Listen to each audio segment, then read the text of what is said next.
آپ بغداد کی کسی گلی سے اپنے شاگردوں کے ساتھ گزر رہے تھے کہ رستے میں ایک شرابی نشے میں دھت پڑا تھا۔ اس کے کپڑے میلے تھے اور حالت بہت خستہ تھی۔ اس نے شیخ عبد القادر جیلانی کو صدا دی، اے عبد القادر، اللہ قادر ہے کہ نہیں؟ شیخ مسکرائے اور فرمایا، بے شک اللہ قادر ہے۔ اس شرابی نے پھر وہی سوال کیا، اے عبد القادر، اللہ قادر ہے یا نہیں؟ شیخ پھر سے مسکرائے اور فرمایا، بے شک اللہ قادر ہے۔ تیسری مرتبہ جب اس نے وہی سوال دہرایا کہ اے عبد القادر، اللہ قادر ہے یا نہیں ہے، تو شیخ روتے ہوئے سجدے میں گر پڑے اور کہنے لگے، بے شک اللہ کی قسم اللہ قادر ہے، اللہ قادر ہے، اللہ ہی قادر ہے۔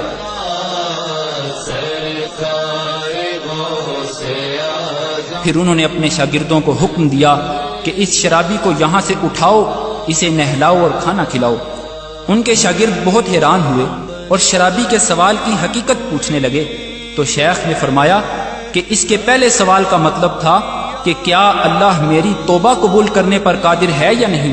تو میں نے جواب دیا، بے شک اللہ قادر ہے۔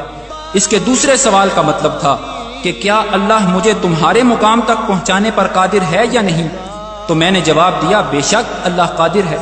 اور اس کے تیسرے اور آخری سوال کا مطلب تھا کہ کیا اللہ تمہیں میرے مقام تک گرانے پر قادر ہے یا نہیں؟ تو مجھ پر اللہ کا خوف طاری ہو گیا اور میں روتے ہوئے پکار اٹھا، بے شک اللہ ہی قادر ہے، اللہ ہی قادر ہے، اللہ ہی قادر ہے۔ اور میں اللہ کی ہیبت کی تاب نہ لاتے ہوئے سجدے میں گر پڑا اور فریاد کی کہ اے اللہ، مجھے آفتوں سے محفوظ رکھ اور مجھے معاف فرما دے اور میرے عیبوں پر پردہ ڈالے رکھ۔ ورنہ کہے گی دنیا۔ شیخ محمد ابراہیم محمد عثمان عبدہ البرہانی فرماتے ہیں کہ جب اللہ تمہیں اپنی ہدایت کے رستے کے لیے چن لے تو یہ اس وجہ سے ہرگز نہیں ہے کہ تم میں کوئی خاص بات ہے اور نہ ہی تمہاری عبادت کی وجہ سے ہے، بلکہ یہ تو اس کی رحمت ہے جس نے تمہیں شامل کر لیا ہے۔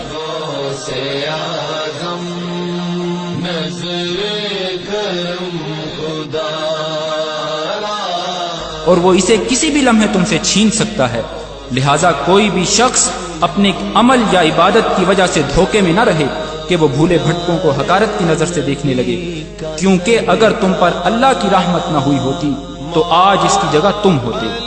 پاک ہے وہ جو حالات کو تبدیل کرتا ہے لیکن خود تبدیل نہیں ہوتا۔ ہمیشہ اللہ تعالیٰ سے ثابت قدمی کی دعا کریں اور اپنی نماز کے سجدوں میں 3 مرتبہ یہ دعا کرتے رہیں، اللہم یا مقلب القلوب ثبت قلبی علی طاعتک، اے دلوں کو پھیرنے والے میرے دل کو اپنی اطاعت پر ثابت قدم رکھ۔ کیونکہ کسی بھی قوم میں حقیقی تبدیلی تب ہی ممکن ہوتی ہے جب معاشرے کے افراد کی انفرادی اصلاح ہو جاتی ہے اور دلوں کی پاکیزگی سے قوم میں باہمی محبت اور اتحاد پیدا ہو جاتا ہے، تب ہی قوم ایک یکجا اور عظیم قوم بن کر اٹھتی ہے۔ آؤ پہلے اپنے اندر تبدیلی لائیں، آؤ محبت اور اتحاد پھیلائیں، آؤ نفرت اور تفریق مٹائیں، آؤ اسلام کو دوبارہ عظیم بنائیں۔